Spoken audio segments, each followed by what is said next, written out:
චක්කවාලේසු අත්‍රා ගච්ඡන්තු දේවතා සද්ධම්මං මුනි රාජස්ස සුනන්තු සග්ග මොක්ඛදං ධම්ම ශ්‍රවණ කාලෝ අයං බදන්තා ධම්ම ශ්‍රවණ කාලෝ අයං බදන්තා ධම්ම ශ්‍රවණ කාලෝ අයං බදන්තා නමෝ තස් භගවතු අරහතෝ සම්මා සම්බුද්දස්ස නමෝ තස් භගවතු අරහතෝ සම්මා සම්බුද්දස්ස නමෝ තස් භගවතු අරහතෝ සම්මා සම්බුද්දස්ස සදා වන්දනීය පූජනීය ශ්‍රීමත් මහා සංඝරත්නයන් අවසරයි ශ්‍රද්ධාවති ධර්ම ශ්‍රවණාබිලාසී පින්වත්නි අපි සතිපට්ඨානය පිළිබඳව මීට කලින් වැඩසටහන් 3ක් සිදු කළා. ඒ සිදු කරන්නට යෙදුන වැඩසටහන් වල ඊළඟ පියවර විදිහටයි අද දවසේදී මේ සිදු කරන ධර්ම විග්‍රහය සිදු කරනු ලබන්නේ. ඉතින් ඒ නිසා අලුතෙන්ම කෙනෙක් අද දවසේදී සම්බන්ධ වෙනවා නම් ඒ කෙනාට මම බොහෝම ගෞරවයෙන් යුක්තව මතක් කරනවා මේ මතක් කරන කාරණය පෙර සඳහන් කරන ලද සාකච්ඡා දේශනාවල දිගුවක් විදිහට යන කාරණයක් බව මතක් කරනවා. ඉතින් අපි කෙටියෙන් සිහිපත් කළොත් සතිපට්ඨානය කියන්නේ මොකක්ද? සතිපට්ඨාන සූත්‍ර දේශනාවේ තියෙන සූත්‍ර වර්ණනාව වෙනම අපි කතා කරලා සූත්‍රගත අන්තර්ගතය පැහැදිලි කරගන්නකොට ඒ අතරේ අපි මතක් කළා සතිපට්ඨානය සතිපට්ඨාන භාවනාව සතිපට්ඨාන මාර්ගය කියලා කාරණා තුනක්. එයින් සතිපට්ඨානය පිළිබඳව අපි දීර්ඝව කතා කළා. බුදුරජාණන් වහන්සේ මේ සිහිය පිහිටුවා ගැනීම පිළිබඳව දේශනා කරනවා පරිමුඛං සතින් උපට්ඨපෙත්වා කියලා. එතනදී පරිමුඛං සතින් උපට්ඨපෙත්වා කියන මේ පාඩයට අර්ථයේ සපේනවා විභංග ප්‍රකරණයේ ධ්‍යාන විභංගයේදී නාසිකග්ගේවා මුඛ නිමිත්තේවා කියලා. අපි මේ පිළිබඳව දීර්ඝව කතා කළා ඒ සති නිමිත්තක් පිළිබඳ වූ කාරණේ. ඊට පස්සේ අපි ආරම්භ කළා මේ සතිපට්ඨාන භාවනාවේ කායානුපස්සනාවට අයිති වෙන පළමුවෙනි කමඨහන පිළිබඳව. ඒ තමයි ආනාපාන සති භාවනාව. ආනාපානය පිළිබඳව.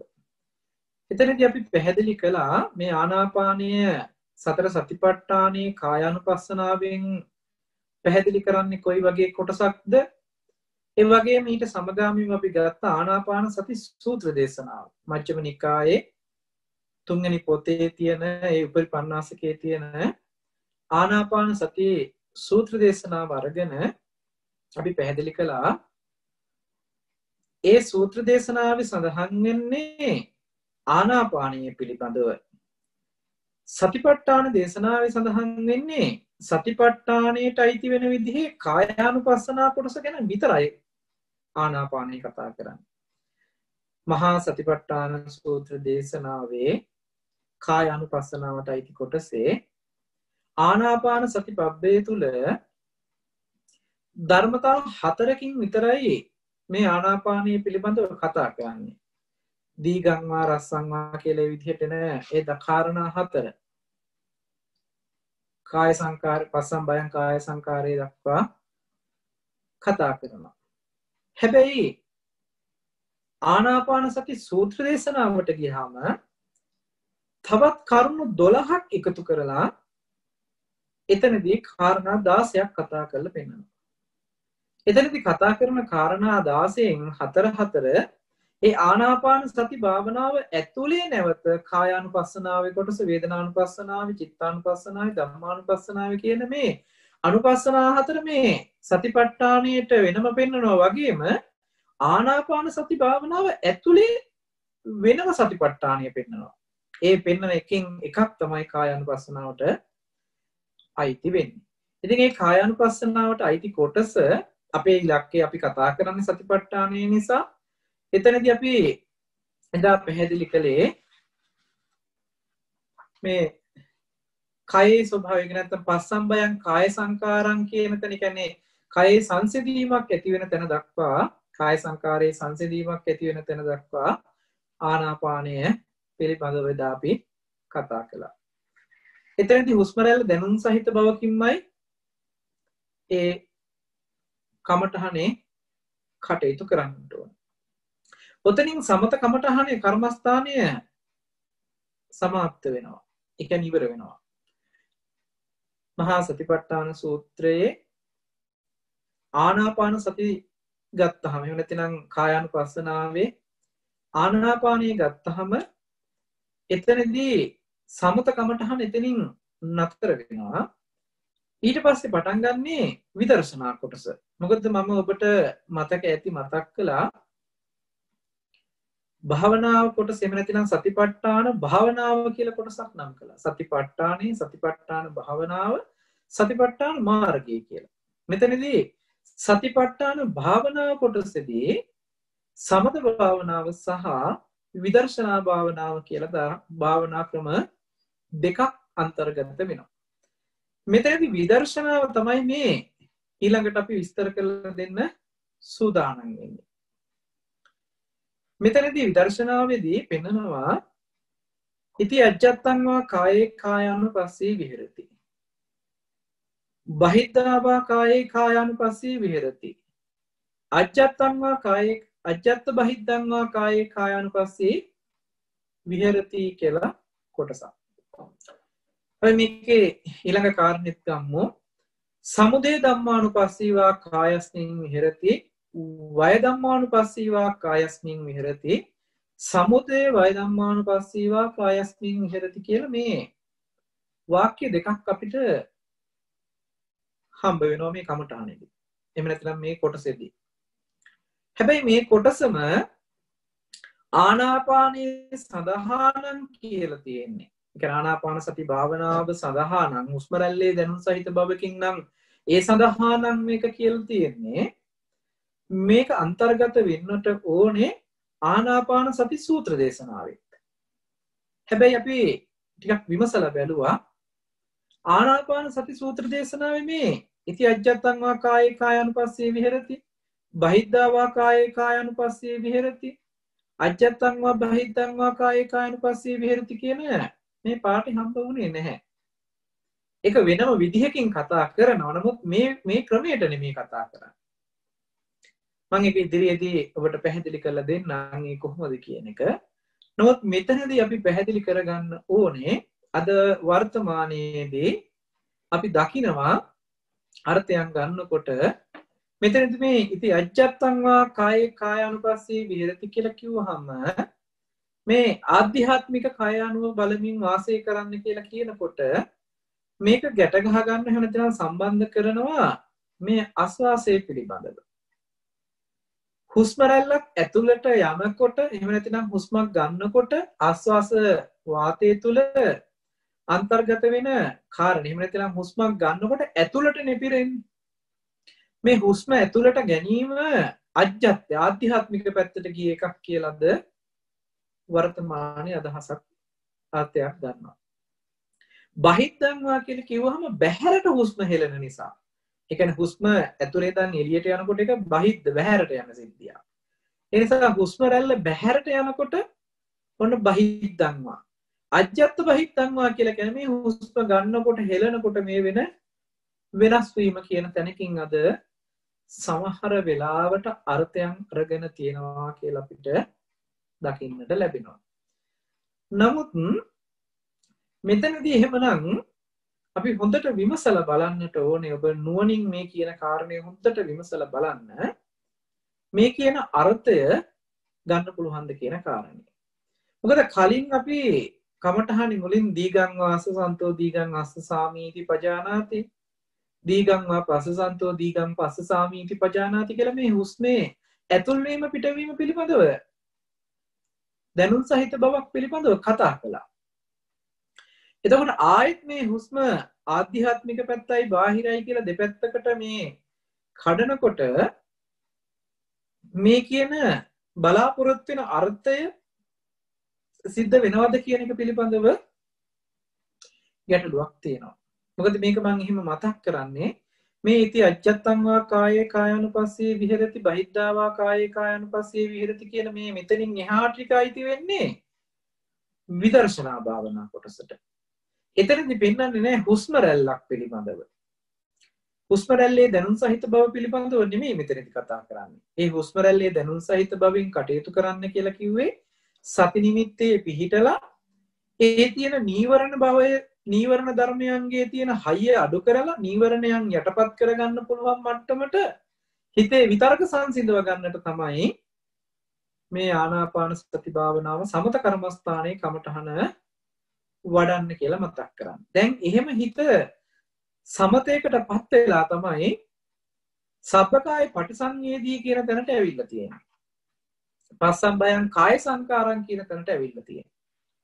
එතකොට ඔන්න දැන් සංසිඳිලා තියෙනවා දැන්. මේ සංසිඳුන අවස්ථාව ඔන්න දැන් හොඳට මානසික මට්ටම හොඳට පැහැදිලි වෙන අවස්ථාව. ඒ වෙලාවේ ආධ්‍යාත්මික බාහිර වශයෙන් වෙන් කරන සිදුවීමක් පෙන්වනවා. ඒකෙදී අපි තවත් සමහර වෙලාවට අර්ථය ගන්නවා ආධ්‍යාත්මික කියලා කියන්නේ තමන් බාහිර කියලා කියන්නේ තමන් නොවන බහැර දේවල්. එහෙම නැත්නම් පුද්ගලයෝ හෝ වේවා බහැර දේවල්.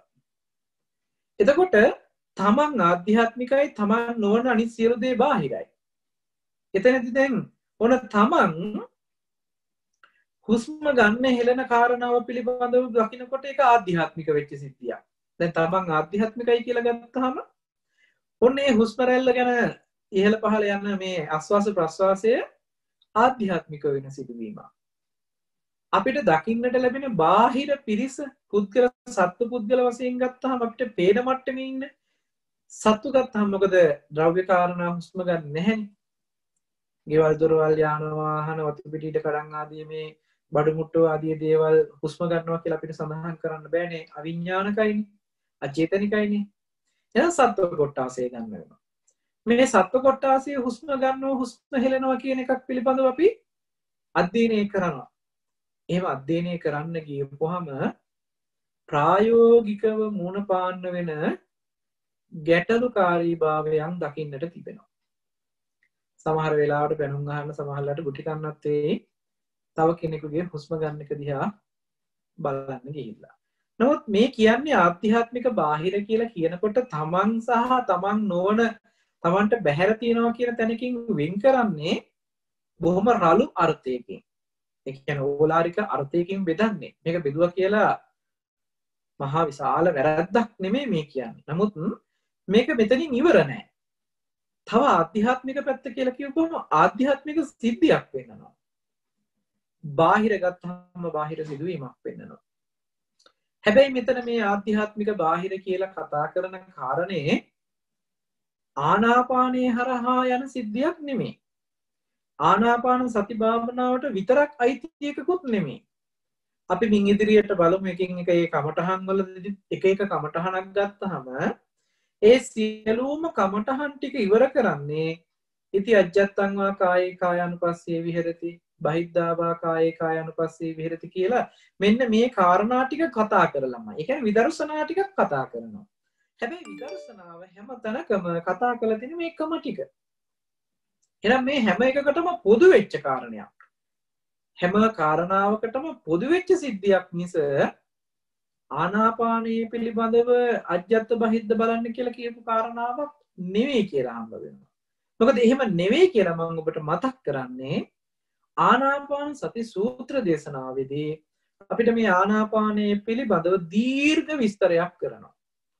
එතනදී ඉන්ද්‍රිය ධර්මයන් බල ධර්මයන් බොජ්ජංග ටික කොහොමද වැඩෙන්නේ කියලා ඒ කියන්නේ සම්‍යක් ප්‍රධාන වීරිය මේවා වැඩෙන්නේ කොහොමද කියලා මනවින් පැහැදිලි කරන දේශනාව. ඒ දේශනාවේ අපිට හම්බ වෙන්නේ නැහැ මේ හුස්ම රැල්ල පිළිබඳව ආධ්‍යාත්මික සහ බාහිර වශයෙන් බලන්න කියලා. අපි ආධ්‍යාත්මික සහ බාහිර කියලා කියන්නේ මොකක්ද කියන එක පිළිබඳව ටිකක් කතා කරලා බලමු. එතනදී ආධ්‍යාත්මික කියලා කියන්නකදී අපිට අජ්ජත් එහෙම නැත්නම් ආධ්‍යාත්මික ආයතන 6ක් පෙන්වනවා. බාහිර කියලා කියපුවම බාහිර ආයතන 6ක් පෙන්වනවා. අපේ ආධ්‍යාත්මික ආයතන ටික තමයි ඇහැ, කන, නහය, දිව, ශරීරය සහ මනස. ඇහැ, කන, නහය, දිව, ශරීරය සහ මනස කියලා කියන්නේ ආධ්‍යාත්මික ආයතන 6. එතකොට මේ ආධ්‍යාත්මික ආයතන 6ට බැහැර ආයතන 6ක් හම්බ වෙනවා. මේ බැහැර ආයතන ටික තමයි රූප, ශබ්ද, ගන්ධ, රස, ස්පර්ශ සහ ධම්ම කියලා කියන්නේ. රූප ආයතනය, ශබ්ද ආයතනය, ගන්ධ ආයතනය, රස ආයතනය, පොට්ටබ්බ ආයතනය, ධම්ම ආයතනය කියලා. චක්ක ආයතන, සෝත ආයතන, ගාන ආයතනය, ජීව ආයතනය, කාය ආයතනය, මන ආයතනය. මේ විදිහට ආධ්‍යාත්මික ආයතන 6ක් තියෙනවා. බාහිර ආයතන 6ක් තියෙනවා. මේ දෙක වෙන් කරගන්න ඕනේ. ආධ්‍යාත්මික ආයතන ටිකයි බාහිර ආයතන ටිකයි වෙන් කරගන්නට ඕනේ. දැන් මේ අධ්‍යයනය කරන්න. මොකද මේ මුළු කයේ ක්‍රියාකාරකම් සියල්ල තියෙන්නේ මේ ආයතන 6 හරහා.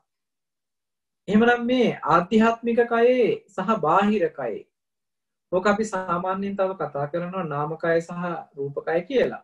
නමුත් මෙතනදී ඔබ රූපකය පිළිබඳවමයි මේ දකින්නට ඕන කාරණේ. මොකද නාම ධර්මයන් පිළිබඳව කතා කරන කාරණේ වේදනා, ඒ වගේම වේදනානුපස්සනාව, චිත්තානුපස්සනාව, ධම්මානුපස්සනාව කියන ප්‍රශ්නා තුනෙන් කතා කරනවා. මෙතනදී පැහැදිලිවම අර්ථයන් ගන්නට ඕනේ මේ ඇහැ, කන, නහය, දිව, ශරීරය කියලා කියපුවාම අපි අද වර්තමානයේ ඉගෙනගෙන තියෙන, අපි වර්තමානයේ විද්‍යාවෙන් දැනගෙන තියෙන මේ ඇහැ, කන, නහය, දිව, ශරීරය දකින්න එපා. බුදුරජාණන් වහන්සේ පෙන්නනවා දේශනාවේදී සඳහන් කරනවා පැහැදිලිවම මේ ඇහැ කියලා කියන්නේ අනිදස්සන වෙච්ච සප්පටිග රූපයක්. එහෙම නැත්නම් අනිදස්සන සප්පටිග ආයතනයක්. අනිදස්සනයි කියලා කියන්නේ කවදාකවත් නිදර්ශනයක් දෙන්න බෑ. උපමාවකින් කියන්න බෑ. ඒ වගේම දකින්න බෑ. දර්ශනීය වෙන්නේ නෑ. ඇහැ කවදාක්වත් දකින්න බෑ. මේක තමයි ඇහැ කියලා පෙන්වන්න පුළුවන් කමක් නැහැ. ඒ නිසා අනිදස්සනයි, හැබැයි ස්පර්ශ වෙනවා. ඒකට කියනවා සප්පටිගයි කියලා. අනිදස්සන වූ සප්පටිග ඇහැක් තමයි ආධ්‍යාත්මික ඇහැ කියලා කියන්නේ. ඊළඟට කන කියලා කියන්නේ අනිදස්සන සප්පටිගය. නහය, දිව, කය මේ ඔක්කොම අනිදස්සන සප්පටිගයි. ආධ්‍යාත්මික පැත්තේ මේ ආයතන අනිදස්සනයි, හැබැයි සප්පටිගයි. සප්පටිග කියලා කියන්නේ ස්පර්ශ වෙනවා. බහැර ආයතන ගත්තාම වර්ණ රූප, එහෙම නැත්නම් ඇහැට පේන රූපය සනිදස්සන සප්පටිගයි. ඇහැට පේන රූපේ නිදර්ශනයක් කරන්න පුළුවන්, දර්ශනීය වෙනවා. ඒ වගේම ස්පර්ශ වෙනවා. හැබැයි කනට ඇහෙන ශබ්දය අනිදස්සනයි, සප්පටිගයි. කවදාකවත් ශබ්දය දකින්න බෑ. මං එතනින් එහා අනිත් ආයතන ටිකත් ඒ විදිහමයි. ඇහැට පේන වර්ණ රූපේ විතරමයි සනිදස්සන සප්පටිගයි කියලා පෙන්වන්නේ. ඒ කියන්නේ දර්ශනීය වෙන නිදර්ශනයක් දෙන්න පුළුවන්. සප්පටිගයි කියලා කියන්නේ ස්පර්ශ කරන්න පුළුවන්. දැන් එතකොට ආධ්‍යාත්මික ආයතන සහ බාහිර ආයතන කියලා මෙහෙම වෙන් කරන තැනේදීත් අපි මේ ආධ්‍යාත්මික සහ බාහිර කියන මේ දෙක නිවැරදිව හඳුනා ගන්නට ඕන. ඒ පිළිබඳ විමර්ශනයක් කරන්නට පෙර මේ දෙක වෙන් කරලා හොඳට හඳුනා ගන්න බවක් එන්නට ඕනේ. ඒ වෙන් කරලා හඳුනන එකට තමයි මේ ආජ්ජත්තං වා කායේ කායානුපස්සී විහෙරති බහිද්ධාවා කායේ කායානුපස්සී වේරමණී. මේ ආධ්‍යාත්මික ටික වෙනම අඳුනගත්තා, බාහිර ටික වෙනම අඳුනගත්තා. ඊළඟට බලනවා ආජ්ජත්තං වා බහිද්ධං වා කියන එක අජ්ජත්ත බහිද්ධං වා කියලා එකට එකතු කරනවා. මේ ආධ්‍යාත්මික බාහිර දෙකේ ගනුදෙනුවක් තියෙනවා. ඒ ගනුදෙනුව එකට කැටි කරලා බලන්න. මේ විදර්ශනා පැත්ත. එතනදී මම ඔබට මෙහෙම තවදුරටත් පැහැදිලි වෙන්න ඕන නිසා දේශනාව මම ගොඩාක් කියන්නේ කරුණු ගොඩාක් මතක් කරන්නේ නැතුව මෙතන මේ කාරණේ පොඩ්ඩක් පැහැදිලි කරලා දෙන්නම්. එතනදී අපිට අද වර්තමානයේ ගත්තහම ඇහැ පේනවනේ. ඇහැට පේනවා නෙමෙයි මම කියන්නේ ඇහැ පේනවා. කන අපිට බලන්න පුළුවන්. නහය අපිට පෙන්වන්න පුළුවන් මේ තියෙන නහය කියලා. දිව, කය දකින්න පුළුවන්. අපි කණ්ණාඩියක් ඉස්සරහට ගියපුවාම අපිට ඇස් දෙක බලන්නත් පුළුවන්. කන් දෙකක් පේනවා. නහය, දිව මේ ශරීරය දකින්න පුළුවන්කම තියෙනවා. අපි අද වර්තමානයේ හිතාගෙන ඉන්නේ ඇහැ කියලා, කන කියලා, නහය, දිව, ශරීරය කියලා මේ අපි කණ්ණාඩි ඉස්සරහට ගිහිල්ලා දැකපු ටික. හැබැයි මේ සියල්ලම ආධ්‍යාත්මික ආයතන නෙමෙයි. අපි මේ දැක්කේ බාහිර රූපයක්. ඇහැට පෙනිච්ච රූපයක් ඇතුලේයි අපි ඇහැ දැක්කේ. ඇහැට පෙනිච්ච රූපයක් ඇතුලේයි අපි කන දැක්කේ. ඇහැට පෙනිච්ච රූපයක් ඇතුලේයි අපි නහය, දිව, මේ ශරීරය කියන මේ ටික දැක්කේ. ඇහැට පෙනිච්ච රූපයකයි. එතකොට මේ ඇහැ, කන, නහය, දිව, ශරීරය කියලා අපි නම් කරලා තියෙන මේ ආයතන ටික ආධ්‍යාත්මිකයිද බාහිරයිද? අපි ටිකක් මේක කල්පනා කරලා බලන්න. ඇහැට පේන රූපේ බාහිරයිම නම්, ඒ කියන්නේ ඇහැට පෙනිච්ච යම් රූපයක් තියෙනවා නම් ඒ පේන වර්ණ රූප එහෙම නැත්නම් රූප සටහන බාහිරයි. අජ්ජත් බහිද්ද කියලා ආයතන බෙදනකොට ඇහැ ආධ්‍යාත්මිකයි, ඇහැට පෙනිච්ච රූප බාහිරයි. එහෙමනම් ඇහැට පෙනිච්ච රූප බාහිරයි නම් ඒ පේන රූප වලින් අපි ඇහැ මේකයි, කන මේකයි, නහය මේකයි, දිව මේකයි, කය මේකයි කියලා ඇහැට පෙනිච්ච රූප ටිකේ අපි ඇහැ, කන, නහය, දිව, ශරීරය දකිනවනම් ඒ දකින ඇහැ, කන, නහය, දිව, ශරීරය කියලා අපි නම් කරගත්ත සියල්ල බාහිරයි. ඒකක්වත් ආධ්‍යාත්මික ආයතන ටික දැක්කා නෙමෙයි. අද වර්තමානයේ අපි සම්මත කරගත්ත ඇහැ කියලා සම්මත කරගත් එකක් තමයි අද මේ අපි ඇහැ කියලා දකින්නේ. කන කියලා සම්මත කරගත් එකක් තමයි අපි මේ දකින්නේ.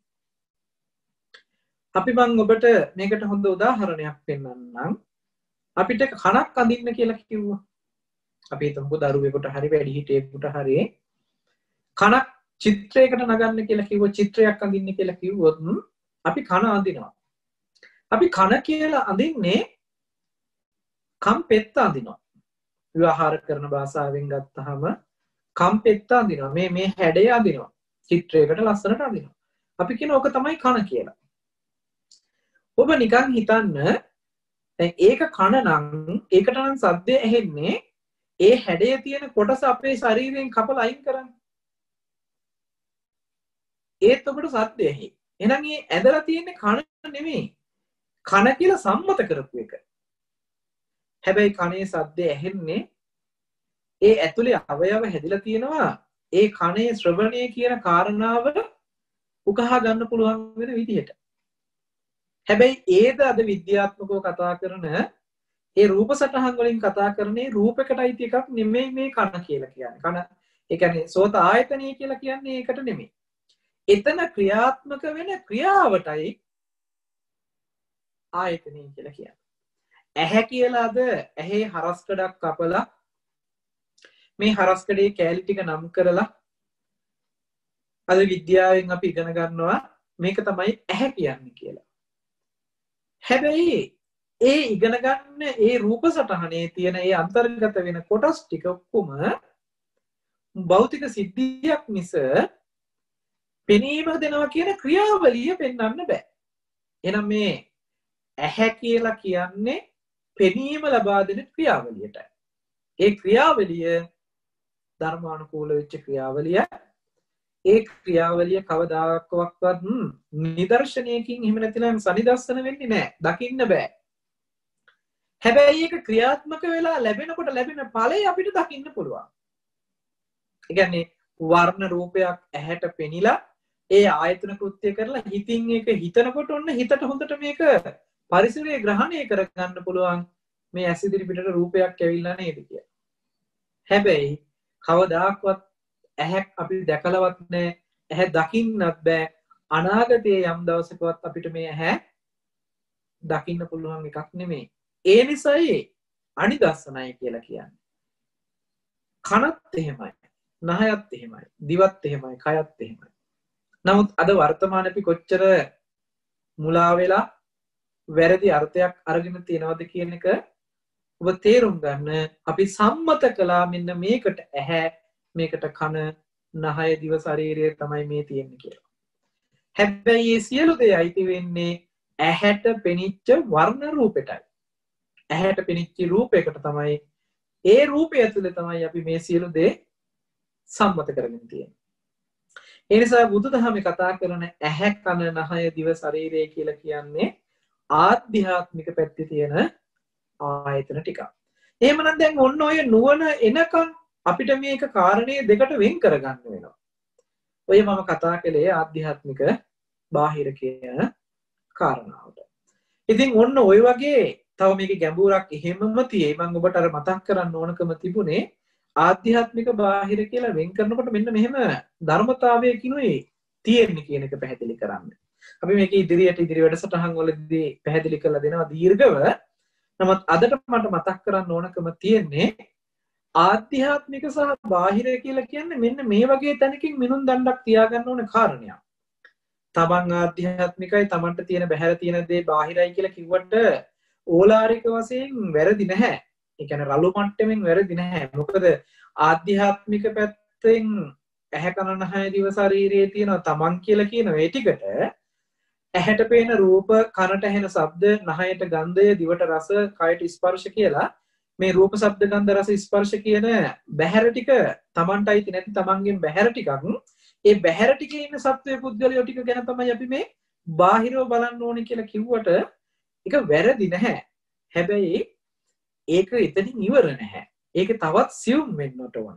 ඉතින් ඒ නිසා ආධ්‍යාත්මික බාහිර කියන මෙන්න මේ අර්ථය මෙතනින් ගත්තොත් ඔබට තේරෙයි මේ කතා කරන්නේ හුස්ම රැල්ලක් ඇතුල් වෙච්ච කාරණේ ආධ්‍යාත්මිකයි, හුස්ම රැල්ල පිට වුණ කාරණේ බාහිරයි කියලා කතා කරන එකක් පිළිබඳව අර්ථයක් පෙන්වන්න නෙමෙයි කියන එක.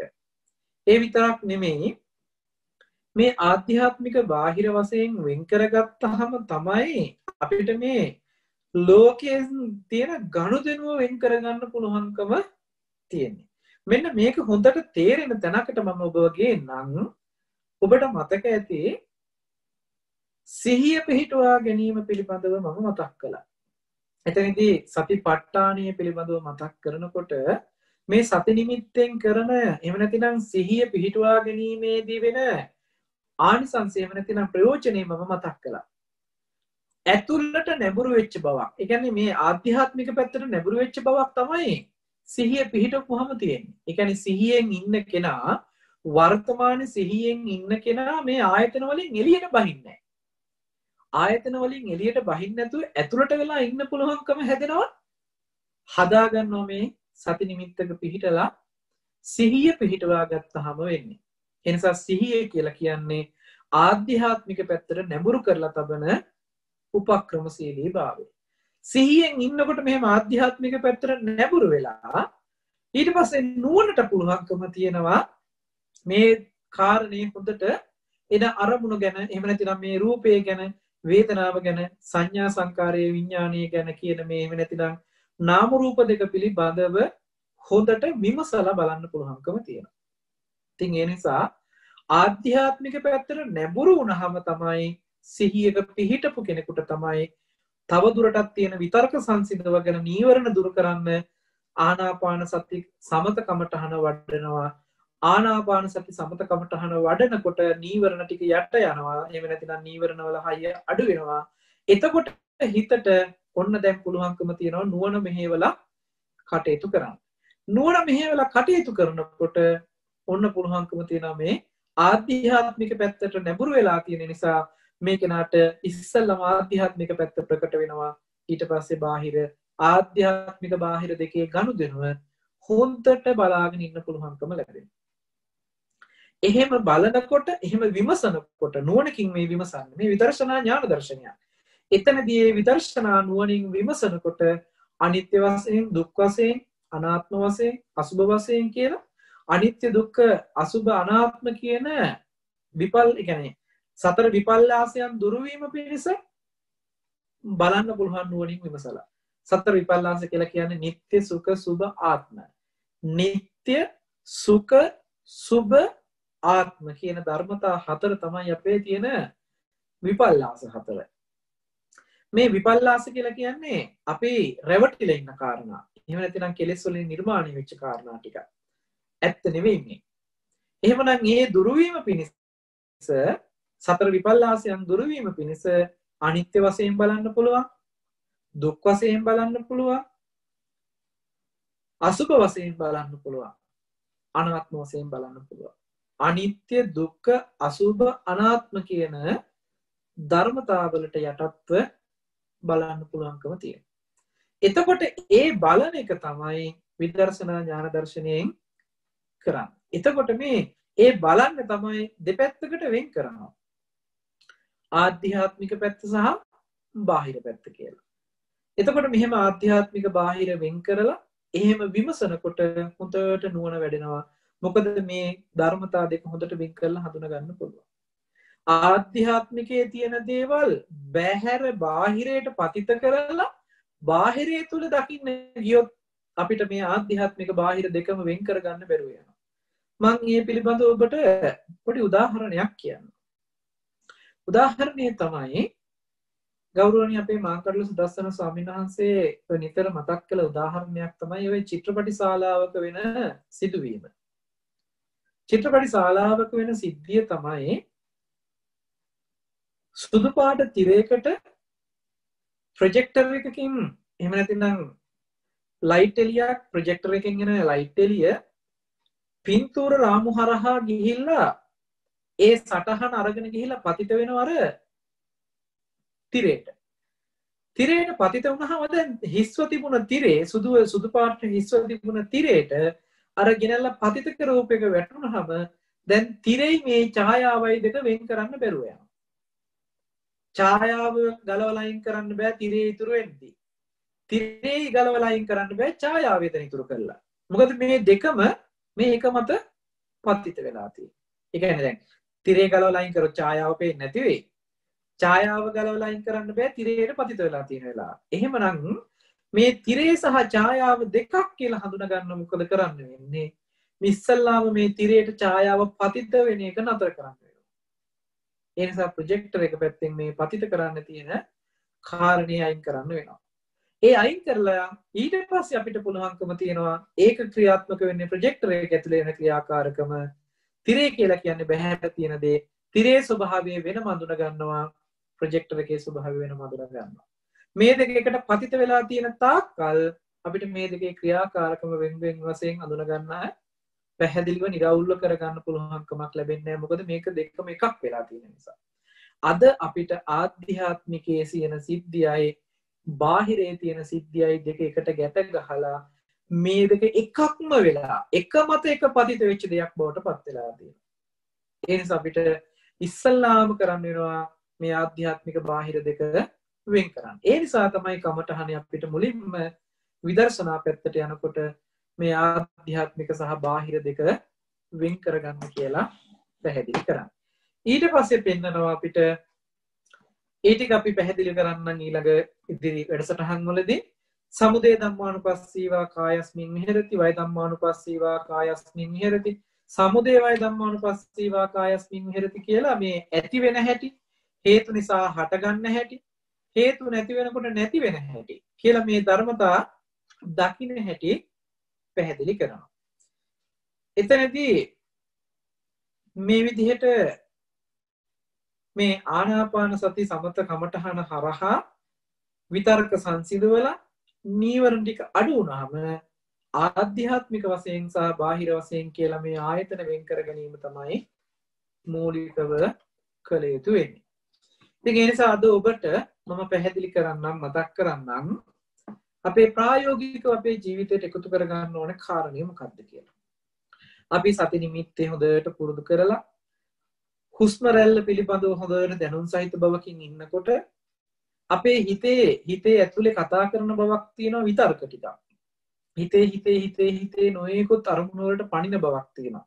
හිත ඇතුලේ නිකන් තව කෙනෙක් ඉන්නවා වගේ කතා කරන බවක් දැනෙනවා. ඒ කියන්නේ නොයෙකුත් දේවල් හිත ඇතුලේ වෙනවා. නොයෙකුත් කාරණා ටිකක් එහෙට මෙහෙට අරමුණු වලට පණිනවා. ඔන්න ඔය මට්ටම සංසිඳෙන්නට ඕනේ. ඔය මට්ටම යට වෙන්නට ඕන. ඔය නීවරණ ස්වභාවය. හිතේ නොයෙකුත් අරමුණු වලට යනවා කියලා කියන්නේ හිත උද්දච්ච කුච්චයට පත් වෙනවා. සමහර වෙලාවට විතරක ගොඩ නැගෙනවා නොයෙකුත්. සැක සංකා ඇති වෙනවා. මේක වෙන්නේ කොහොමද? මේක වෙන්නේ කොහොමද කියලා නොයෙකුත් විතරක ගොඩ නැගෙනවා. ඒ ගොඩ නැගෙන විතරක විචිකිච්ඡා මට්ටමේ විතරක. සැක සහිත මට්ටමේ විතරක. එහෙම නැතිනම් සමහර වෙලාවට කාම විතරක එනවා. එහෙම නැත්නම් ව්‍යාපාද විතර්ක එනවා. ඒ කියන්නේ තරහව, එහෙම නැත්නම් ලෝභකම, රාගය මුල් කරගත්ත විතර්ක එනවා. මේ ඔක්කොම නීවරණ වල ස්වභාව ලක්ෂණ. එහෙම නැත්නම් හිතේ කම්මැලිකම, එහෙම නැත්නම් මැලිකමක් ඇති වෙනවා. නිද්ද ගතියක් එනවා. එහෙම නැත්නම් කයේ අපහසු, කයේ මැලිකමක් එනවා. කරගෙන යනකොට කය හරීම දරතයි, හරි කය හරීම නිකන් කම්මැලිකමකින් යුක්තයි. මේ තීන මිත්‍ය ස්වභාවය. ඒ නිසා අපි මේ නීවරණ ටික හොඳට යටපත් වෙනකම් නීවරණ වල තියෙන හයිය අඩු වෙනකම් සමත කමඨහන සිද්ධ කළ යුතු වෙනවා. එහෙම කරගෙන යනකොට හිත හොඳට නැගිටලා එහෙම නැතිනම් හිතේ තියෙන ප්‍රබාසර එහෙම නැතිනම් ස්වභාවයෙන්ම හිත හරි ශක්ති සම්පන්නව නැගිටිනවා. ඒ කියන්නේ හරි සතුටකුත් එක්ක හිත ශක්තිමත්ව දකින්න ලැබෙනවා. ඒ වෙලාවේදී ඔන්න අපිට පුළුවන්කම තියෙනවා මේ ආධ්‍යාත්මික බාහිර වෙන් කරගන්න. එහෙම නැතිනම් මම ඔබට ඒ කියන මට්ටමට එන්න පෙර ආතුව ඔබට සමතේ තුල තවදුරටත් කටයුතු කරන්නට වෙනවා ඇති. මොකද සමතේ ටික කාලයක් වඩන්න වෙනවා අපිට. නීවරණ වල තියෙන හයිය අඩු කරගන්න. ඒක නැවත නැවත කරන්න වෙන නිසා භාවනා කරන වෙලාවේදී සති නිමිත්තේ ඉඳගෙන සමත කමඨහනට ආනාපාන සති කමඨහන කරන්න. ඊළඟට ඔබට හැකිනම් මේ කිව්ව විදිහට ආධ්‍යාත්මික බාහිර වශයෙන් වෙන් කරලා බලන්න. අමුතුවෙන් ගොඩාක් දේවල් කරන්න නෙමෙයි තියෙන්නේ. ඇහැ කියන එක ආධ්‍යාත්මික කියන්නේ පෙනීම කියන සිද්ධිය ආධ්‍යාත්මික පැත්තෙන් වෙච්ච සිද්ධිය, පෙනුන දේ බාහිර දෙයක් කියලා මේ දෙපැත්තට මේක වෙන් කරගන්නට ඕන. ඒ නිසා මම ඔබට ක්‍රියාකාරකමක් ලබා දෙන්නම් ප්‍රායෝගික ජීවිතයේදී කරන්න. අපිට නොයෙකුත් වැඩ කටයුතු කරන ගමන් මේක කරන්න පුළුවන්. ඒක ටිකක් හුරු වුණාම පැහැදිලිව කරන්න පුළුවන්. ඇහැට යමක් පෙනිලා හිතක් පහළ වෙනකොට අපිට සිහි කරන්න විතරයි අවශ්‍ය වෙන්නේ. පොඩි සිහි කිරීමක් කරලා දෙන්නට ඕනේ. ඇහැට මෙහෙම රූපයක් පෙනුනට, ඒ ඇහැට රූපයක් පෙනුනට ඒ රූපේ මොකක්ද කියලා හිතටනේ හිතුනේ කියලා මෙන්න මේ දෙපැත්තට වෙන් කරලා පෙන්නන්න. අපි හිතමුකෝ උදාහරණයක් විදිහට ඇස් ඉදිරි පිටට එන රූපයක් අරබයා අපි ගහ කියලා හිතුවා කියන්න. ඒ වෙලාවේදී ඇස් ඉදිරි පිටට එන රූපයක් අරබයා අපි ගහ කියලා හිතනකොට වෙලා තියෙන මේ ක්‍රියාවලිය තුළම ඇස් ඉදිරි පිටට ආවේ රූපයක්. එහෙනම් මේ ඇස් ඉදිරි පිටට ආපු මේ රූපේට ගහ කියලා හිතපු එක හිතේ වෙච්ච සිදුවීමක්. එහෙනම් ඇස් ඉදිරි පිටට රූපයක් එනකොට ගහක් කියලා හිතලා තියෙන්නේ හිතේ. ඒ සටහනට තමයි අපි ගහ කියලා හිතලා තියෙන්නේ කියලා මේක දෙපැත්තට වෙන් කරන්න. ඇස් ඉදිරි පිටට ආපු රූපේ තමයි බාහිර රූපේ මේ. ඒකට අනුව හිතපු එක තමයි දැනගත්ත හඳුනාගත් එක තමයි ආධ්‍යාත්මික පැත්තේ. මේක සරල අදහසක් මම මේ කියන්නේ. නමුත් ඕක ගැඹුරු තැනකට අරන් යන්න පුළුවන් නුවණකට ගේන්න පුළුවන් කාරණයක් නිසායි මම ඔබට මතක් කළේ.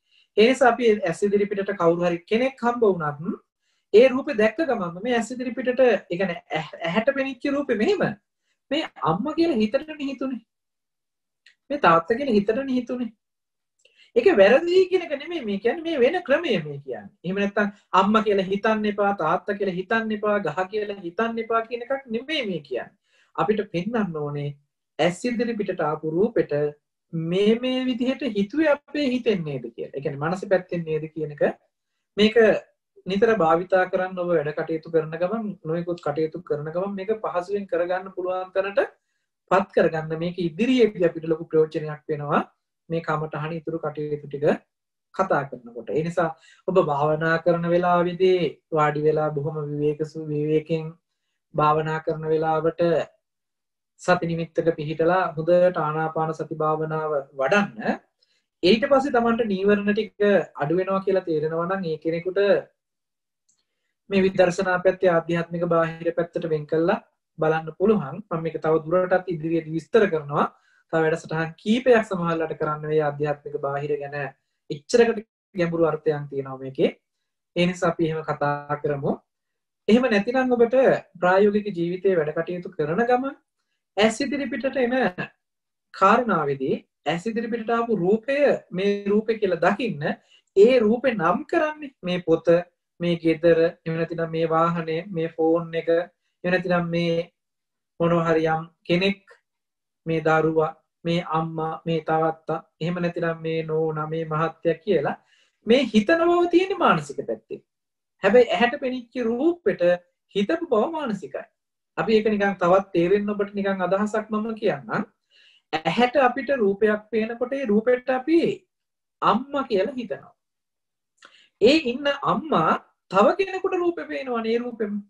හැබැයි ඒ රූපේ තව කෙනෙකුට පේනකොට ඒ කෙනාටත් අම්මා කියලා හිතෙන්නත් පුළුවන් ඒ දරුවෙක් නම්. හැබැයි ඒ රූපේ තව කෙනෙකුට ආච්චි අම්මා කියලා පේන්න පුළුවන්.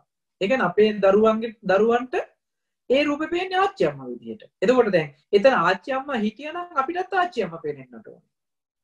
හැබැයි එතන ආච්චි අම්මා හිටියේ ඒ ළමයාගේ මානසික මට්ටමේ අඳුනගත්තේ ආච්චි අම්මා කියලා. අපේ මට්ටමින් අපි මානසික මට්ටමින් අඳුරන්නේ ඒ රූපේ අම්මා කියලා. එහෙනම් එතන අම්මද ආච්චි අම්මද හිටියේ කියන එක අපේ මානසික මට්ටමින් අඳුනා ගැනීම තුලමයි ඒක අන්තර්ගත වෙලා තියෙන්නේ.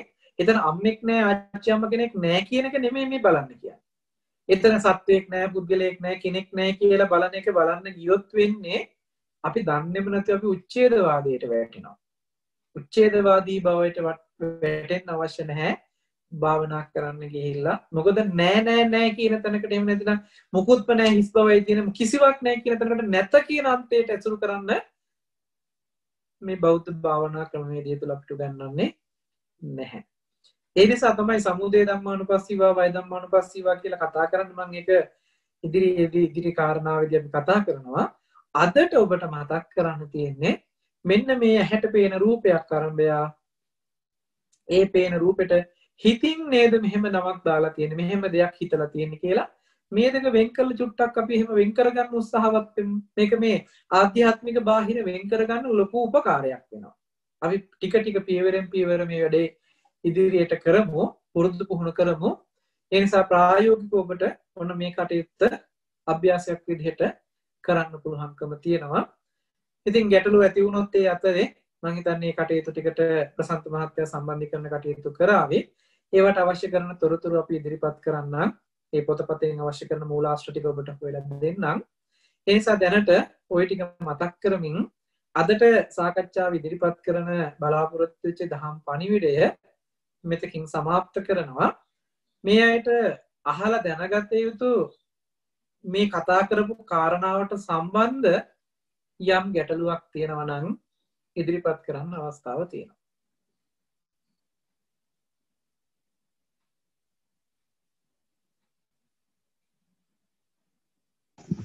හොඳයි තිරුවන් සරණයි. එහෙමනම් මේ තියෙන ප්‍රශ්න hands up කරලා අහන්න පටන් ගන්න ස්වාමීන් වහන්සේගෙන්.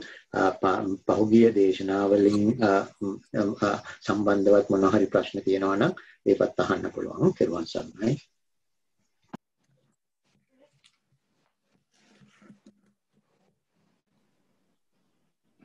ස්වාමීන් වහන්සේ අවසරයි.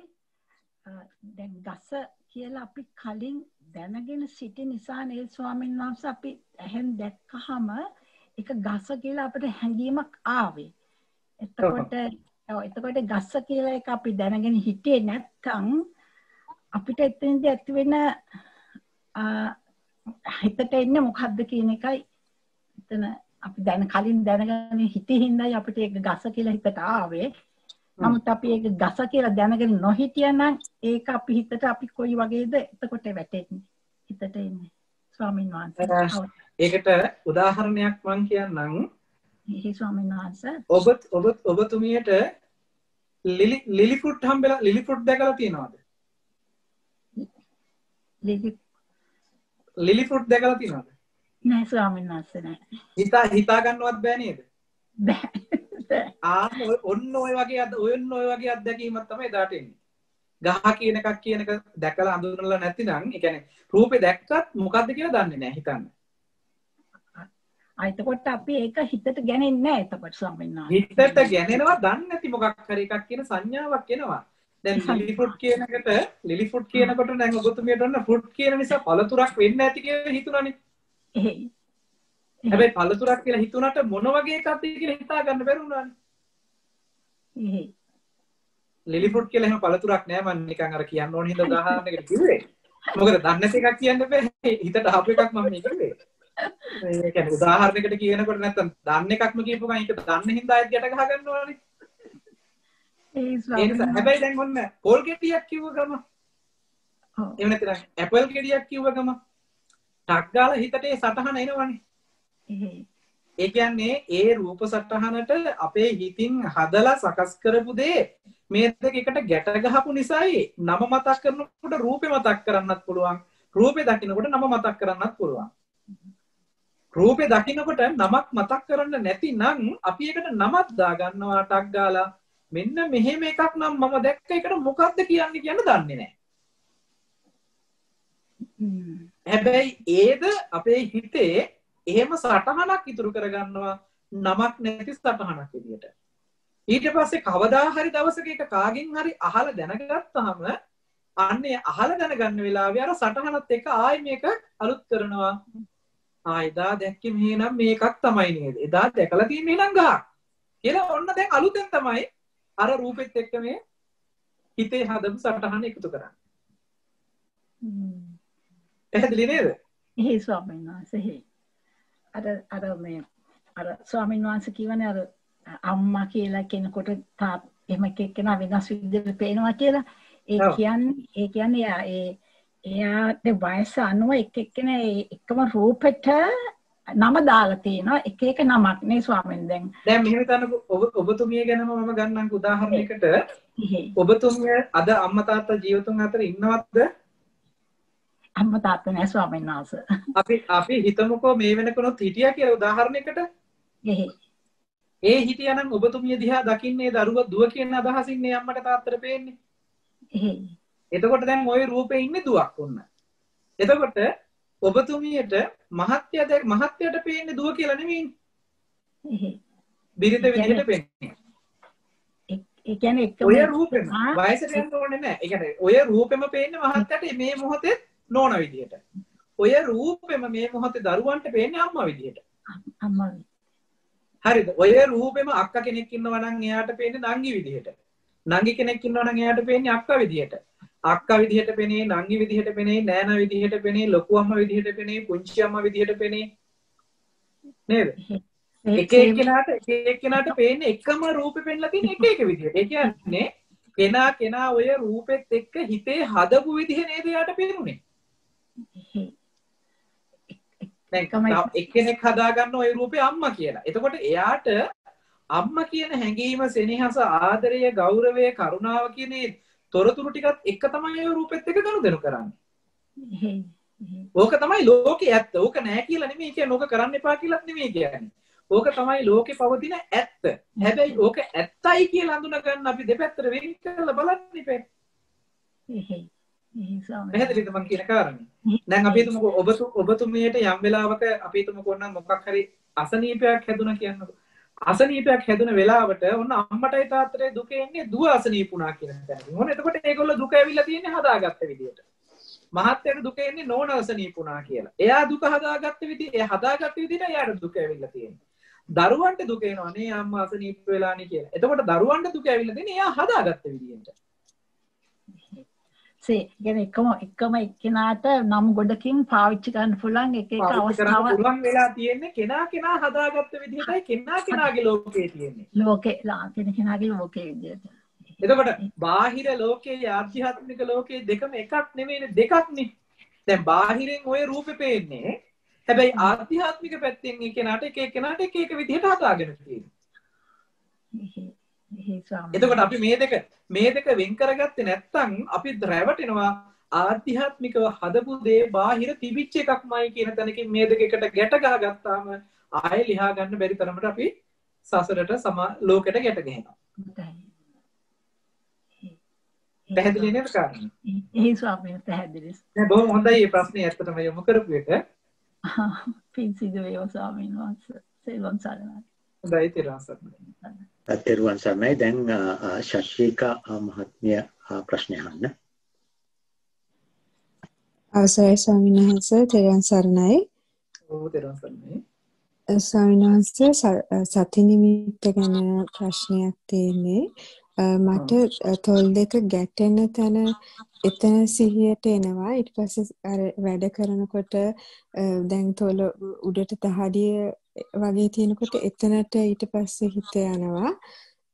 එහෙම වෙනස් වුණාට කමන්නද ස්වාමීන් වහන්සේ ඒ ක්‍රමේ වැරදිද? එතනදී මෙහෙම දෙයක් තියෙයි. මේ පරිසරයේම දැනෙන බව තියෙනවා නම් ඒ පරිසරයෙන්ම අල්ලගන්න. ඒ කියන්නේ එක තැනක් පොයින්ට් කරන්නේ නැතුව ඒ පරිසරයම අල්ලගන්න. ඒ කියන්නේ උඩු තොලයි තොල් දෙක එකට එකතු වෙන තැනයි ඒ පරිසරයම අල්ලගන්න දක්ෂ වෙන්න.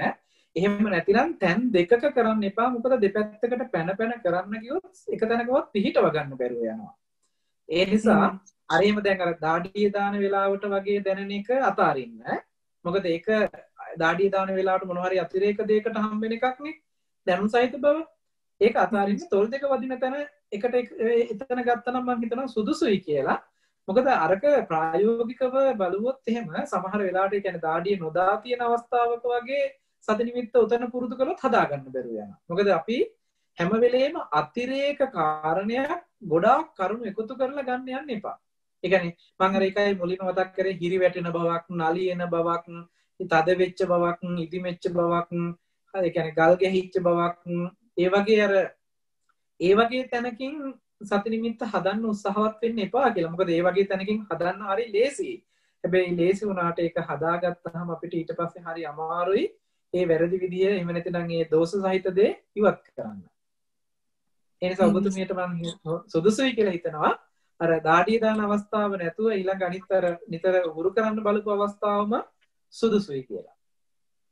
එහෙමයි සර්ණස. තව පොඩි ප්‍රශ්නයක්. මම ආනාපානසති හුස්ම වැටෙන හැටි බලන්න පුරුදු වෙලා හිටියා. ඒ හින්දා සමහර වෙලාවට ටිකක් තද වෙනවා වගේ ඒතර දිහා බලන නිකන් ගැටීමක් වගේ දැනෙනවා. හුස්ම බලා බලෙන් වගේ කරන හින්දා තමයි එහෙම වෙන්නේ. ඒ කියන්නේ බලෙන් කියලා කියන අර දැඩි ආයාසයක් අරගෙන හුස්ම රැල්ල ගන්න හදාසකින් කරනවා නම් ඔය කියන අතිරේක අපහසුකම් එනවා. ඒ කියන්නේ හිරි තද වෙන බවක් වෙන්න පුළුවන්, ඉසේරදයක් වෙන්න පුළුවන්. ඒ කියන්නේ කායිකව ලොකු අපහසුතාවයන් වලටපත් වෙනවා. ඒ නිසා අර සාමාන්‍ය ස්වභාවිකවම හුස්ම රැල්ලට ඉඩ දීලා ඒ දිහා බලාගෙන ඉන්න එක තමයි කරන්න ඕන කාරණේ. එහෙම නැතුව බලෙන් කරන්න ගියොත් ඔය කියන කායික අපහසුකම් ගොඩාක් ඇති වෙන්න පුළුවන්. එහෙනම් තෙරුවන් සරණයි. බොහොම පිං සරණයි. හොඳයි තෙරුවන් සරණයි. හොඳයි මනම් දැන් මේ කනෙක්ෂන් එක LB කියලා ඉන්න මහත්තයා හරි මහත්මිය හරි ප්‍රශ්න යොමු කරන්න. තෙරුවන් සරණයි ස්වාමීන් වහන්සේ. දැන් අපි අර ඉස්සල්ලා ගත්ත උදාහරණයේදී ලිලිපුට් පළවෙනි වතාවට දැක්ක නිසා අපිට ඒකට මොකුත් නැහැ. නමුත් අපි දෙවෙනි වතාවට දැක්කොත් අපිට ඒකට සංඥාවක් කියලා නේද අපේ තියෙන. එතකොට සංඥාවක් විදිහට අපි හඳුනා ගන්නවා මේ ලිලිපුට් නේද කියලා. එතකොට ওই සංඥා කියන එකයි ආශ්‍රව කියන එකයි දෙක එකක්ද එහෙම නැත්නම් මේ දෙකේ වෙනසක් තියෙනවද ස්වාමීන් වහන්සේ? සංඥාව පුරුද්දක් බවට පත් කරගෙන දිගට අරන් යන එකට කියනවා ආශ්‍රව කියලා. මොකද ඔය සංඥා සංකාර කියලා කියන ධර්මතා ටිකේ තමයි මහත්තයා නුවණක් වැඩෙන්න තියෙන්නේ ඔය සංකාර ඇතුළෙමයි. ඒ කියන්නේ චෛතසිකෙන් මේ කතා කරන්නේ. ඒ චෛතසික ඇතුළෙමයි නුවණ වැඩ කරන්න තියෙන්නේත් ඕකමයි. අවිද්‍යාව යෙදිලා ඒ කියන්නේ මෝහය යෙදිලා අවිද්‍යාව යෙදිලා සසරට ගහගෙන යන්න තියෙන හේතු ටික තියෙන්නේත් ඕකෙමයි. ඊට පස්සේ කුසලයක් කරනවා නම් කුසලයට අවශ්‍ය කරන චෛතසික ටික වැඩ කරන්නේත් ඕකෙමයි. අකුසලයට නම් අකුසලයේ පැත්තට නැඹුරු කරන හිතේ ගති ලක්ෂණ චෛතසික ටික තියෙන්නේත් ඕකෙමයි.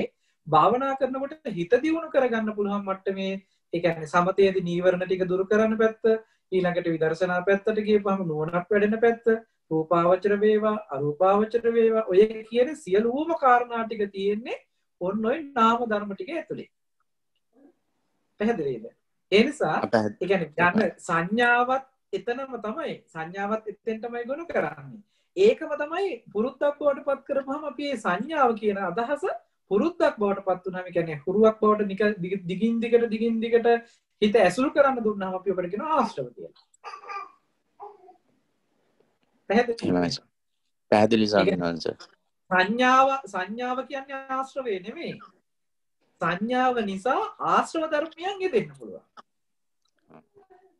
ඒකට මූලාශ්‍රව වෙන්නේ එතකොට සංඥාව නේ ස්වාමීන් වහන්සේ හැම වෙලේම. සංඥාව මුල් කරගෙන කියන අපිට මොකද සංඥාවක් මුල් කරගෙන කාම සංඥාවක් හදාගත්ත කියන්නේ අපේ සංඥාවේ. කෙලෙසයකට කාම සංඥාවක් හැදෙනවා. ඒ කාම සංඥාව දිගින් දිගට හිත ඇසුරු කරන්න දුන්නාම ඒකට කාම ආශ්‍රවයක් කියනවා. පැහැදිලිද? පේන සංඥාව ditthi සංඥාවක් බවට පත් කරගන්නවා. ඒ ditthi සංඥාව දිගින් දිගට ඇසුරු කරන්න පුරුදු කරන්න හිතේ ආශ්‍රයයකට ගියපු ගමන් ඒකට කියනවා ditth ආශ්‍රවය කියලා. පැහැදිලිද? භව සංඥාවක් ඇති වෙනවා. භවයේ පිළිබඳ කියන්නේ ඇති බවට ඉතුරු කරලා ඉතුරු වෙච්ච ඇති බවට තියෙන සංඥාවක් වෙනවා. ඒ සංඥාව දිගින් දිගට හිත ඇසුරු කරපුවාම ඔන්න භව ආශ්‍රව වෙනවා. ඇත්ත නොදන්නකම ඒ දුන්න සංඥාවක් වෙනවා. ඒ කියන්නේ සංඥාවේ ඇත්ත නොදන්න තමයි දැන් මේ දිගින් දිගටම ඇත්ත නොදන්නකම තමයි මේ සංඥාව යෙදිලා තියෙන්නේ. ඒ නිසා ඒ සංඥාව ඇත්ත නොදන්නකම දිගට ඇසුරු කරපු හින්දා ඒ සංඥාවේ අවිද්‍යාශ්‍රවයක් වෙනවා. පැහැදිලි නේද? පැහැදිලි තේරුම් ගන්න ස්වාමීන් වහන්සේ. right තේරුම් ගන්න.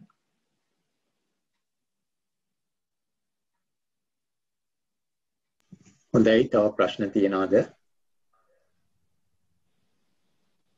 මම සමන්ති ගුණරත්න මහත්මියට යොමු වෙනවා ප්‍රශ්න අහන්න. අවසරයි ස්වාමීන් වහන්සේ. ස්වාමීන් වහන්සේ දැන් මගේ අර ඉස්සර දේශනාවකින් ස්වාමීන් වහන්සේ කරපු ඒකේ ප්‍රශ්නයක් තියෙන්නේ. ස්වාමීන් වහන්සේ කිව්වා රූපයක් ඇසට ගෝචර වුණාම ඇතුළත තියාගන්න පුළුවන් අපිට සතියෙන් හිටියොත් ඔබට යන්නේ නැතුව කියලා. ඒ කියන්නේ ස්වාමීන් වහන්සේ අඳුර ගන්න රූපය අපි එබලේ විදර්ශනා කිරීමෙන්ද ඒ රූපය ඇතුළට ගන්නවයි කියලා අදහස් කරේ ඒකද? ඒ කියන්නේ විදර්ශනා කළා රූපය අනිත්‍ය දකින්න එකද එතන කිව්වේ ස්වාමීන් වහන්සේ? නෑ මහත්තයා, එතන විදර්ශනාව නෙමෙයි. ඒ කියන්නේ දැන් අපි හිතමුකෝ, ඒ කියන්නේ දැන් ඇහැට රූපයක් පෙනුනහම හිත එළියට නැඹුරු කරලා බලන්න පුළුවන්. හැබැයි ඇහැට රූපයක් පෙනුනහම හිත ඇතුළට නැඹුරු කරලා බලන්නත් පුළුවන්. මේක ප්‍රායෝගිකව මම ඔබතුමාට උදාහරණයක් කියන්නම්. ලිඳකට වගේ කියන්නේ වතුර තියෙන ටිකක් ගැඹුරු ලිඳක් කියලා අපි ගමුකෝ උදාහරණයකට. මේ ලිඳකට නැඹුරු වෙලා අපි බලනකොට ලිඳේ උඩ මට්ටම දිහා බලවුවොත් අපි හිත යොමු කරලා, ඒ කියන්නේ අරමුණු යොමු කරලා හිතේ ලිඳේ උඩ මට්ටම බැලුවොත් අපිට ඒ ලිඳට වැටලා තියෙන ඡායාව බලන්න පුළුවන්. හැබැයි ඒ ලිඳේම අපි තව ටිකක් හිත ගැඹුරට, ඒ කියන්නේ ගැඹුර ලිඳේ ගැඹුර අරමුණු කරලා බැලුවා. අපිට ලිඳේ උඩ ඡායාව බලන්න නැතුව ලිඳේ ඇතුලේ තියෙන මොනවද කියලා බලන්න පුළුවන්. අපි හිතමු ලිඳ ඇතුලේ මොන හරි ගල් තියෙනවා නම්, එහෙම නැතිනම් මෝටරයක් දාලා තියෙනවා නම්, මේ මොකක් හරි බටයක් තියෙනවා නම්, එහෙම ලිඳ ඇතුලේ මොන හරි සත්තු මාළු ඉන්නවා නම්, ඒ දිහා අරමුණු කරලා බලුවොත් ඒ ඇතුලේ තියෙන ඒවා බලන්න පුළුවන්. හැබැයි ඇතුලේ තියෙන ඒවා බලනවා කියන එකෙන් අදහස් වෙන්නේ නැහැ අපි උඩ එක දක්කේ නැහැ කියන එක. උඩ එක හරහාමයි අපි ඇතුලට ගිහින් බලලා තියෙන්නේ. ඒ වගේ දැන් අපිට ඕනනම් හිතට ඇහෙන් රූපයක් පේනකොට අපි මේ පේන මට්ටමේ එළියට ගිහිල්ලා බලන්නත් පුළුවන්. හැබැයි ඒක වැටෙන මට්ටමට, ඒ කියන්නේ ඒක පතිත වෙන්නේ ඇතුළටනේ. ඒ කියන්නේ අරමුණ එන්නේ ඇතුළටනේ. අරමුණේ මට්ටමේ බලන්නත් පුළුවන්. අරමුණ එළියට ගිහිල්ලා බලන්නත් පුළුවන්. සොරිස ඇතුළට වෙලා බැලුවහම මොකක්ද ඒකේ තියෙන වෙනස එතකොට මොකක්ද අපේ වෙන්නේ ඇතුළට ගිහිල්ලා බලපුවම අනිත්‍ය දුක්ඛ අනාත්ම වශයෙන් තාම වැටහෙන්නේ නැහැ වෙනසකට තියෙන්නේ අපේ මානසික මට්ටම ආපහු අර එළියට ගිහිල්ලා එළිය කියන තැනකට ගිහිල්ලා පතිත වෙලා මේ දෙක එකට ගැට ගන්න එක නතර වෙනවා. ඒ කියන්නේ ආධ්‍යාත්මික පැත්තයි බාහිර පැත්තයි දෙක එකට ගැට ගහලා දෙකම එකක් කියලා බලන මට්ටම නතර කරන්න තමයි සති නිමිත්ත සිහියෙන් හිටපුවම වෙන්නේ. වර්තමානයේ තුල සිහියෙන් ඉන්නකොට මේ දෙක දෙපැත්තට ගලවලා දෙනවා. හැබැයි මුලින් තේරෙන්නේ නැහැ මේ දෙක ගැලවුණා කියන්නේ. හැබැයි හොඳට නුවණ මෙහෙवला බලපුවම මේ දෙක දෙපැත්තට වෙලා තියෙනවා. ඒක තමයි මම කලින් මතක් කරේ. ඒ කියන්නේ දැන් අම්මා කියලා දැන් අපිට හිතෙන්නේ පේන රූපෙමයි අම්මා කියන එකනේ.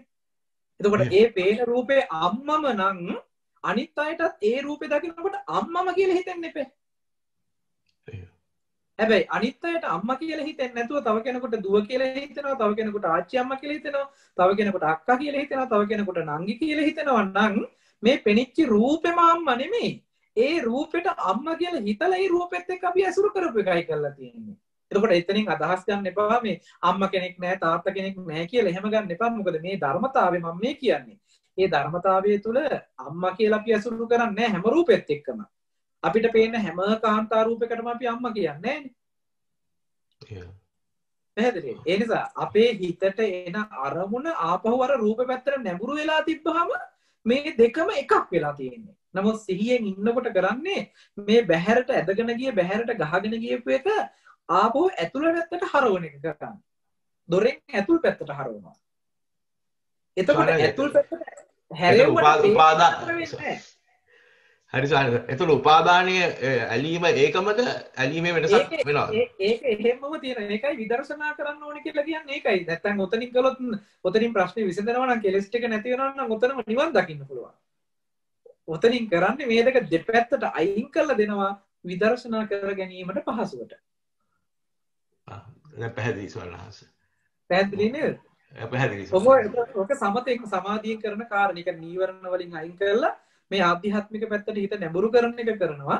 ඊට පස්සේ අධ්‍යාත්ම බාහිර දෙපැත්ත විදර්ශනාවෙන් වෙන් කරලා හොඳට දෙපැත්තේ තියෙන ඇත්ත පෙන්වන්න පුළුවන් දෙපැත්තේ තියෙන කාරණා ටික. වෙන වෙනම ඇත්ත පෙන්වනවා. දැන් පැහැදිලි සවනහස. බොහොම පිං. හරි ඒතරස. හොඳයි මම යොමු මේ ප්‍රශ්නේ අත hands up කරලා තියෙනවා කුසුම්. එහෙනම් කුසුම් ප්‍රශ්න යොමු කරන්න ස්වාමීන් වහන්සේට. ලකල් මල්ලි මේ කුසුම්ව අන්මියුට් කරන්න කරුණාකර.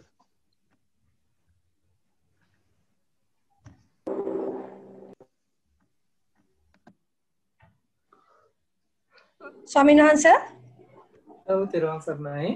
තෙරුවන් සරණයි අවසරයි ස්වාමීන් වහන්සේ. ඔබ වහන්සේ මේ අද පැහැදිලි කරපු කාරණා ඉතාමත් පැහැදිලි. දැන් ඔබ වහන්සේ අපිට ක්‍රියාකාරකමක් දීලා තියෙනවා. ඇසට යමක් පෙනිලා ඒ පහළ වෙන හිත පිළිබඳව කොහොමද අපි අරමුණු කළ යුත්තේ කියලා. ඒ වගේ ස්වාමීන් වහන්සේ අපි දැන් සති නිමිත්තේ හිත පවත්වාගෙන යනකොට කනට ශබ්දයක් ඇසෙනවා. දැන් මේ අවස්ථාවේදී අහස් යාත්‍රාවක් යනවා වගේ හඬක් ඇහුණා.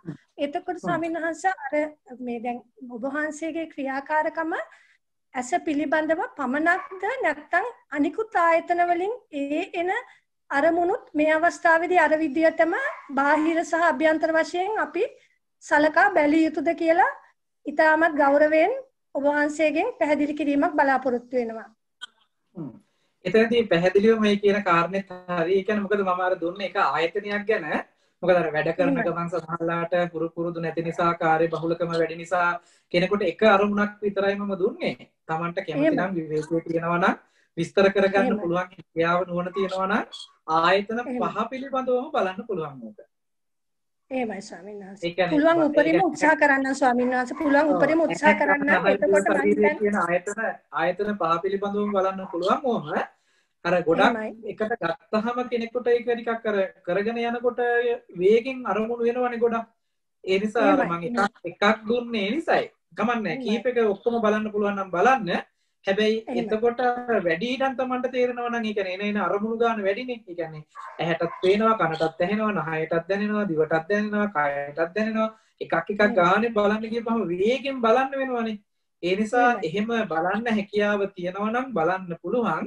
එහෙම නැතිනම් තෝරාගත්ත එකක් දෙකක් බලවට කමක් නැහැ. එහෙමයි. වැඩි අවධානය රූපය පැත්තට ඇසට එන අරමුණු කෙරෙහි යොමු කරනවා. ඒ අතර ශබ්ද ඇහෙනකොට ඒවටත් අවස්ථාව අනුව අපි බලමු ස්වාමීන් වහන්සේ. උත්සාහ කරලා බලන්න ස්වාමීන් වහන්සේ. හොඳයි. තෙරුවන් සරණයි. මේ භවයේම ඔබ වහන්සේට මගඵල නිවන් පිණිසම මේ උතුම් කුසලයේ හේතු වාසනා වේවා. සාදු සාදු සාදු. තව කාට හරි ප්‍රශ්න තියෙනවද? කරුණාකරලා යොමු කරන්න. හොඳයි. සුනේත්‍රා ජයසුන්දර මහත්මිය ප්‍රශ්න යොමු කරන්න. ලකල් මල්ලි අන්මියුට් කරන්න. ස්වාමීන් වහන්සේ තෙරුවන් සරණයි. තෙරුවන් සරණයි. ස්වාමීන් වහන්සේ දැන් අපි සති නිමිත්තට හිත තියලා ඊට පස්සේ නුවණින් බලනවා මේ නුවණින් ආස්වාස ප්‍රස්වාස ගැන බලාගෙන ඉන්නකොට ඔතන සිත දැන් හිතචෛතසික උතන බෙදෙන්නේ කොහොමද ස්වාමීන් වහන්සේ? හිතද දැන් සති නිමිත්තේ තියෙන්නේ චෛතසික ටිකෙන්ද? දැන් සිහිය සතිය චෛතසිකයක් නේ. එතකොට එතකොට ඒ වගේම එකම හිතක්ද වෙලාවට හිත කීපයක් ක්‍රියාත්මක වෙනවද? මෙහෙමයි. හිතේ වේගෙන් වැඩ කරන නිසා හිත කීපයක් තමයි ක්‍රියාත්මක වෙන්නේ. නමුත් ඒ කියන්නේ එකම හිතේ චෛතසික ගති ලක්ෂණ තියෙන්න පුළුවන් ගණනාවක් තියෙන්න පුළුවන්. ඒ කියන්නේ මොකද එක හිතක එක චෛතසිකයක් විතරක් නෙමෙයි ක්‍රියාත්මක වෙන්නේ. චෛතසික පොකුරක් වැඩ කරන්න පුළුවන්. ඒ කියන්නේ අපි සාමාන්‍ය අභිධර්මයේ ඉගෙන ගන්නකොට සබ්බචිත්ත සාධාරණ චෛතසික කියලා පස්ස වේදනා සංඥා චේතන ඒකග්ගතා ජීවිතින්ද්‍රිය මනසිකාරය කියලා චෛතසික 7ක් කතා කරන මේක හැම හිතකම යෙදෙනවා කියලා. ඊට අතිරේක ප්‍රකීර්ණක චෛතසික තියෙනවා, සෝමන චෛතසික තියෙනවා. මේවා ඒට අතිරේකව එකතු වෙලා ඒ කියන්නේ ඒ හිතේ ගති ලක්ෂණ ටික සකස් කරනවා මේ කියන චෛතසික වලින්. එතකොට සති කියලා කියන්නේ චෛතසිකයක්. එතකොට මේ සති කියන චෛතසිකේ වර්ධනය කරලා ඒ පැත්තෙන් වර්ධනය වෙනකොට අර සබ්බචිත්ත සාධාරණ වල තියෙන ඒකග්ගතා කියන චෛතසිකයට තමයි මේක අනුග්‍රහය දක්වන්නේ. කුසල අරමුණක කුසල චෛතසිකයක. එතකොට තමයි අපි කියන්නේ සමාධිය කියලා. සමාධිය කියලා චෛතසිකයක් නැහැ. හිතේ සමාධිමත් භාවයකට පත් වෙනවා කියලා කියන්නේ ඒකග්ගතාවයට පත් වෙනවා කියන එක. එතකොට ඒකග්ගතාවයට පත් කරන්න ඒ චෛතසිකයේ හැම හිතකම තිබුණට ඒක ප්‍රකට නැහැ. ඒ කියන්නේ අර යට වෙලා තියෙන දේවල් උඩට අරගන්න ප්‍රකට වෙන්නේ ඒකට උපකාර කරන තව චෛතසික ටිකක් තියෙනවා. එහෙම ඒ විදිහට සකස් කරන එක තමයි වෙන්නේ. ඒ කියන්නේ චිත්ත චෛතසික දෙකට බෙදන්න බෑ මෙතනදී. මොකද චිත්ත චෛතසික දෙක එකටම ඇති වෙලා එකටම පවතිලා එකටම නැති වෙන ධර්මතාවයක්. නමුත් මේකදී අපිට ඕනකම තියෙන්නේ මේක නිර්මාණය වෙන විදිහ අපි තේරුම් අරගෙන ඒකට ක්‍රියාත්මක වෙන්න අවස්ථාව තමයි ධර්මයේ පෙන්නලා තියෙන්නේ. ඒ නිසා මේ දැන් සිහියෙන් ඉඳගෙන දැනුම් සහිත බවකින් ඉන්නකොට නුවණක් අවශ්‍යයිනේ. සිහියයි නුවණයි දෙකම එකම හිතක වැඩ කරන්න පුළුවන්. මොකද චෛතසික ගණනාවක් එකට එකතු වෙලා ක්‍රියාත්මක වෙන නිසා. හැබැයි සිහිය කියන එක ප්‍රකට කරනකොට එතනදී ඒ සිතේ සිහිය තමයි ප්‍රකට චෛතසිකය. ඊළඟ හිතේ නුවණින් දැනගන්නවා. නුවණින් දැනගන්නකොට ඒ හිතේ ප්‍රඥා චෛතසිකය තමයි ප්‍රකට චෛතසිකය. ඒ කියන්නේ ඒ චෛතසික ප්‍රකට වෙන නිසා ප්‍රකට වුණාට පස්සේ ওই ටික ඔක්කොම එක මට්ටමකට වර්ධනය වෙලා ඒකයි අර සද්ධා විරි සති සමාධි ප්‍රඥා කියලා පෙන්නනවා මේවා ඉන්ද්‍රිය ධර්මයන් කියලා. වැඩෙන කාලෙට මේ තියෙන සද්ධා විරි සති සමාධි ප්‍රඥා කියලා මේ කතා කරන්නේ චෛතසික ධර්මයන් වල ලක්ෂණ ටික. මේ ටික වර්ධනය වෙලා බල ධර්මයන් බවට පත් වෙනවා. බලවත් වෙලා එක සම වෙනවා. සම වෙනවා කියලා කියන්නේ එකම හිතක මේ ටික ක්‍රියාත්මක වෙන දවසක් එනවා. එදාට තමයි සත්ත්ව බොජ්ජංග ටිකට යන්න පුළුවන්කම තියෙන්නේ. ඒතකොට අර සබ්බචිත්ත සාධාරණ 7යි වැඩිපුරම එක හිතක දෙන්න පුළුවන් චෛතසික 32ක් නේද ස්වාමීන් වහන්සේ? 32ක් වගේ තමයි මට මතක තිබුණා. 32ක් හරි 36ක් හරි මට චූටි සංඛ්‍යාවේ පොඩි මතකයේ තියෙන වෙනසක් තියෙයි. 30 ගානක් මතකයි 32ක් මතකයි මට. මේ එතකොට ඒකේ 32ම එකපාර අපිට හඳුන ගන්න බෑ. ඒ 32ේම ගති ලක්ෂණ ප්‍රකට වෙන්නේ නැහැ. හැබැයි ඒ චෛතසික වලින් එක චෛතසිකයක් හෝ කීපයක් හෝ ප්‍රකට වෙලා ඒකට අනුග්‍රහයන් දක්වලා ඒ චෛතසිකේ ඔසවලා තබනකොට ඒ අනුව තමයි හිතේ ගති අපි කතා කරන්නේ. හිත මෙන්න මෙහෙම හිතක් කියලා. මොකද චෛතසිකයේ ගති ලක්ෂණ අනුව තමයි අපි මේ හිත නම් කරන්නේ. අපි ඔක චිත්තානුපස්සනාවට එනකොට ඔක පැහැදිලිවම කතා කරනවා. ඊට පස්සේ ධම්මානුපස්සනාවට එනකොට නීවරණ පබ්බේ ගැන, ඒ කියන්නේ නීවරණ ගැන කතා කරනවා, ඉන්ද්‍රිය ධර්මයන් ගැන කතා කරනවා. ඒ බෝධිපාක්ෂික ධර්ම ටික ඒ ටික ඔක්කොම කතා කරනකොට ඔය ටික කතා කරන්න පුළුවන් ඉදිරියේදී ඔය මාතෘකාව තියෙනවා. මේක ඒකාග්‍රතා චෛතසිකය තමයි අන්තිමට මේ වැඩිලා සමාධිය කියලා කතා කරන්නේ ඒකාග්‍රතාවේ ප්‍රකට වෙන අවස්ථාවට. මොකද සමාධිය කියලා චෛතසික ධර්මයක් නැහැ. මොකද ඒකාග්‍රතාවය සබ්බචිත්ත සාධාරණයි. කුසල සිතෙත් තියෙනවා අකුසල සිතෙත් තියෙනවා. අකුසල සිතෙත් ඒකාග්‍රව ඉන්න පුළුවන්. හැබැයි ඒකට සම්මා සමාධිය කියන්නේ ඒකට මිච්ඡා සමාධිය කියලා කියන්නේ. ඒක සමාධි කියන වචනේ ඇත්තටම කියන්නේ අර හඳුන්වන්න ඕන හින්දා මිච්ඡා සමාධි කියලා කියන්නේ ඒකට. එහෙමයි සානස බොහොමකට පැහැදිලිව තේරුම් කරලා දුන්න බොහොම පිං. හොඳයි තේරුම් තෙරුවන් සරණයි. තව ප්‍රශ්න තියෙනවද? නැත්නම් අපි අද වැඩසටහන අවසන් කරන්න පුළුවන්. මම හිතන්නේ තව ප්‍රශ්න නැහැයි කියලා. ලකල් මල්ලි තව කාටවත් ප්‍රශ්න hands up කරලා නැහැ නේද? නෑ. හොඳයි තෙරුවන් සරණයි. එහෙමනම් අවසරයි ස්වාමීන් වහන්සේ අපි අද වැඩසටහන අවසන් කරන්න මේ ආරම්භ කරගත්තේ. දැන් මම මේ පුත්තිකා මහත්මියට ආරාධනා කරනවා දවසේ පුණ්‍යානුමෝදනාව ඉදිරිපත් කරන්න කියලා කරුණාවෙන්. තෙරුවන් සරණයි. තෙරුවන් සරණයි. ස්වාමීන් වහන්සේ බුද්ධෝත්පාද කාලයක්ද වටිනා මනුෂ්‍ය ජීවිතයක්ද සද්ධර්මයේ ඇති වටපිටක්ද මේ මොහොතේ අපේ නිවීම අපේ මිදීම සලස්වා ගන්නට අප කෙරෙහි මහත් වූ දයා අනුකම්පාවෙන් මේ ගැඹුරු ධර්මය අපහට වටහා දීමට මෙහි වැඩම කළ නම කියන්න අවසරයි අතිපූජ්‍ය පළුගස් වැවේ සද්ධාතිස්ස ස්වාමින් වහන්සේට මේ ධර්ම දානයේ කුසල පාවේ මහිමෙන් ඔබ වහන්සේ විසින් කරනු ලබන මේ ශාසනික මෙහෙවර චිරාත් කාලයක් කරගෙන යාමට කායික මානසික නිදුක් නිරෝධී බල ලැබේවා. චතුරාර්ය සත්‍ය උතුම් නිර්වාණය සාක්ෂාත් වෙත්වා කියලා අනුමෝදනා කරනවා.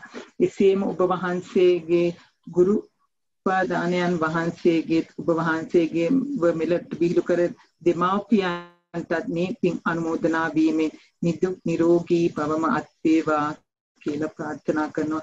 මේ ධර්ම දේශනා මාලාව සංවිධානය කරන සෑම දිනාටමත් සහ මෙයට සහභාගී වෙන සෑම දිනාටමත් ඔවුන්ගේ පවුල්වල සෑම දිනාටමත් චතුරාර්ය සත්‍ය ධර්මය අවබෝධ වීමට මේ උපකාරී වේවා කියලා ප්‍රාර්ථනා කරනවා. සාදු. බොහොම පිං තෙරුවන් සරණයි. හොඳයි මම දැන් අපේ ස්වාමීන් වහන්සේට යොමු වෙනවා. අවසරයි ස්වාමීන් වහන්සේ. බොහොම පිං ඔබ වහන්සේ වෙනුවෙන් අපි කෙරෙහි අනුකම්පාවෙන් මේ සද්ධර්මයේ දේශනා කරලා අපිට මේ අපේ ප්‍රශ්න වලට ගැටළු වලට පිළිතුරුත් සපයලා ඔබ වහන්සේගේ වටිනා කාලය අපි වෙනුවෙන් වැය කරාට දැන් මම ඔබ වහන්සේට යොමු වෙනවා මේ වැඩසටහන අද දිනට අවසන් කරන්න ස්වාමීන් වහන්සේ. මොනවා හරි අපි මේ ඉදිරි දිනවල මොනවා හරි කරන්න තියෙනවා නම් ඒ බවත් සඳහන් කරන්න අපේ ස්වාමීන් වහන්සේ. තෙරුවන් සරණයි.